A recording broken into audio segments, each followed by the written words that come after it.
What's up guys, welcome back to Tomahawk's channel. Today we have the Stridswagen M4257 Old A2. It's quite of a mouthful, basically bottom line, first Swedish tank in the game ever.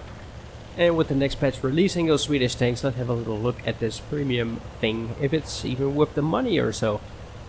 It's not very Swedish, if you like. You see their side is actually a AMX-13 turret with a 57mm gun.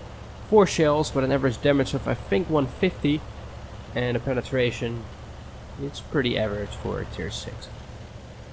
For the rest it only has 6 degrees of gun depression. I say only because the Swedish tanks will have incredible gun depression in general. But hey, we're matched up here on this map here with tier 8s, so that's not very good.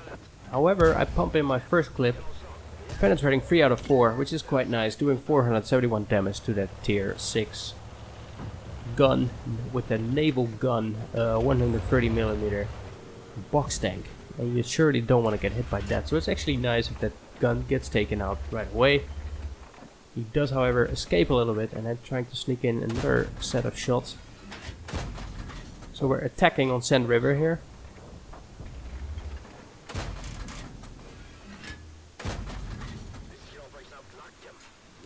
And I bounced my final shot, so that's bad. So I'm reloading. I actually have a reload of about 16 seconds, if I remember correctly. Which isn't too bad. I mean, you have 4 shots with an inter shell of about 2 seconds. So you can pump in about 600 damage per clip. So I have quite some... actually 4 clips of APCR. Spotted tier 8 between the bushes. He also spots me, but he doesn't pay any attention to me, so I pump in 2 shells. And I'm lucky not to take any falling damage here. And I decide to reload because I won't have any targets to shoot at anyway within the next 15 seconds. As I'm making my way up to a better position.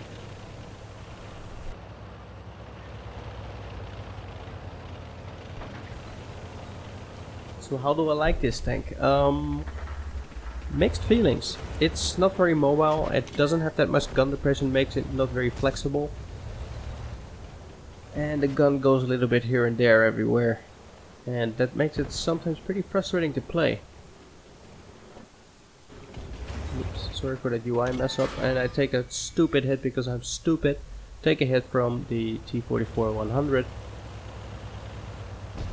And I decide this is not my place to be battling with tier 8 medium tanks. So I'm gonna find another place, and you see here it's struggling to get up the darn hill.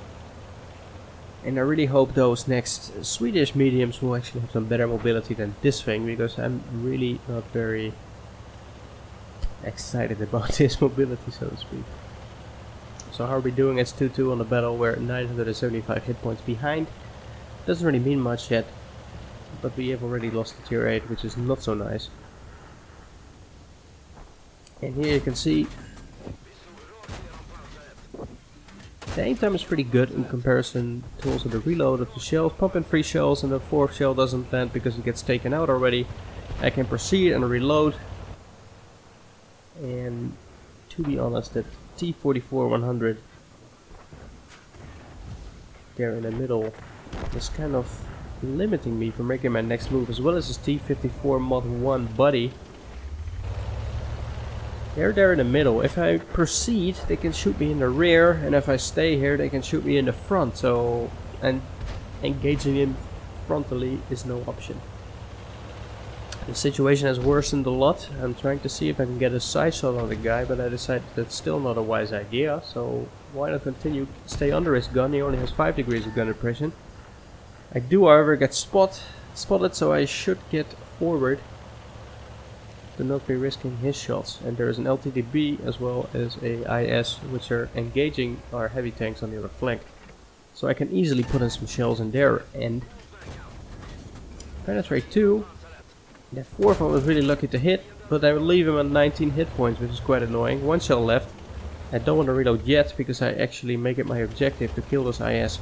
However, to sort of face-to-face battle an IS is not very healthy, especially if you have 48 hit points left, where if he high rolls he can take you out in 1 shot. So I'm just rethinking my tactics here. And come somewhere that he doesn't expect me to come, not on the same place at least. So I swing around. I actually do reload because there's also still this LTB behind him. Use the time to relocate and re-engage. And you see he is totally out of place with his gun. I missed the first one. Second one somehow magically flies in and kills him, whereas he still was aiming for me, likely. Reload again. Don't want to get caught off guard. And this is, again, stupid play by me, where I completely forgot about this LTB being there. And you see him still reloading, luckily pumping one. Second one misses, and I have 2 shots left. This is what I mean with the derpy shell. It's just going all over the place, and I miss him, but the second one still does proper damage. And again, I am reloading. So a little bit of a misplay on that LTB there. For some reason I just forgot that he was there. Still reloading. Doesn't make sense to shoot the T-150. We're only 130 hit points behind, but we are 4 tanks down. And to see what we still have left, it's not looking good. The IS-6 is still camping there in the back. The T-34-1 is still camping in base. I'm not sure if he even spawned so far. And the 112 is the buddy of the IS-6, and judging by the skills of the IS-6, I'm not very confident in his capabilities. Especially not on his own, where he's pushing without any backup. And we also have the Panzer IV, which is only a tier 6, just like I am. Alrighty then, what can we do? At this point I decide this game is lost. We're gonna lose. 6-10. Not making any dreams here. And you see there is, next to the bar of the enemy hit points, there is 458. That means how much hit points you need to do in order to get a high caliber medal. High caliber means crucial contribution, a courageous resistance award, and I would really like to get this because I'm still training my crew for the new Swedish line. So let's go, boys, and try to get this extra damage. Hit him again and again, and there you see the tick mark, and that means I now have a check here. I have a high caliber if no one else decides to do anything stupid by doing more damage than me. So we're loading 14 normal shells left, 16 other APCR shells left, which equals 4 clips, so I don't have 4 full clips of AP left. And here's the Panzer IV, who was probably distracted by the IS-6, who finally decided to move forward. And now I can capitalize on this guy. 1, 2, demobilize him. 4, 3, and number 4 incoming. I was extremely lucky not to get killed instantly by the T-34. I only take a hit from the LTTB. Mind you, if I wouldn't have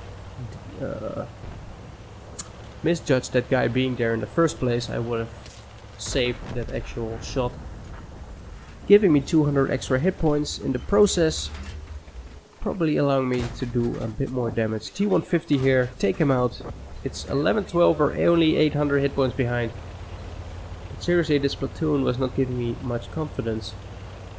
And that object 416, I haven't seen him in ages, and we only have 1 minute and 11 seconds left, so it's probably not gonna end well. Penetrate my first shell on the T-34, he pulls back. I decide to reload and cower behind this little building. Just try to get as much damage done as possible. The Panzer IV kills the 112. T-34 is distracted. I'm trying to pull some shots in him. Bounce 2, penetrate 1, penetrate the second one, pull back, reload once again. Someone is shooting me, and it was the Panzer IV. And this is what I mean with this IS-6. He couldn't get anything done, and this was so annoying. And this is probably why we lost the game, because our top tiers were not able to carry our arses. And this pretty much sums up the game. We're gonna lose now. 12-14 times is gonna run out with these IS-6 still being here. However, in the end, we did have a very good game, personally. So let's have a look at the post-game battle statistics. So we're back again at the battle results screen, and here you see we lost, like I said already. However, we got our Mastery Ace Tanker and our high caliber, giving us eventually the courageous resistance, so that's good. And let's see, we had a 72,000 credits profit on this battle, and here we see our team score with 4,061 damage done, 4 kills, and 1,000 base experience on a loss. I mean, you pretty much beat anyone on this team except for actually losing the game. So here we go, 42 shots fired, which is a lot. 35 actually hit the target, which of 29 penetrated, granting us the set 4,061 damage. In the end, no premium fired, so it's pretty remarkable, because this tank's penetration at some point, in some ways, against especially tier 8s, doesn't really capitalize that much. However, this gives us a hefty profit of 66,000 credits, which is nice. So 1,500 with premium, giving us additional achievements for the courageous resistance and the premium vehicle, granting us on a loss still a 3k experience mark with the double experience that was given to you this weekend. Double crew experience, I must say, this was a nice addition to my Swedish tank crew. What went wrong? Even though this dude did a lot of damage, you see he shot 25 times but only hit 12 of those, and only 8 of those penetrated. As a top tier, you should be doing better, to be honest. But for the rest, the team has pretty much been sucking.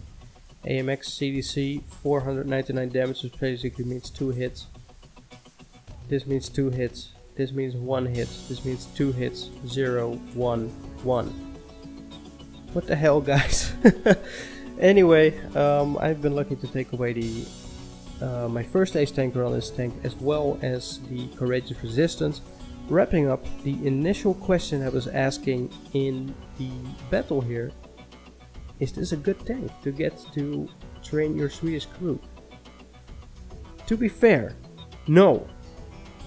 Because the Swedish line will have 3 light tanks, 3 medium tanks, and 3 heavy tanks. So as soon as you get to other tiers like 8, 9, 10, you will have heavy tanks. If you go to the other line, which has only tank destroyers, you will have to retrain your crew once again. So this tank will be useful on 4 other medium tanks, which are mid-tier.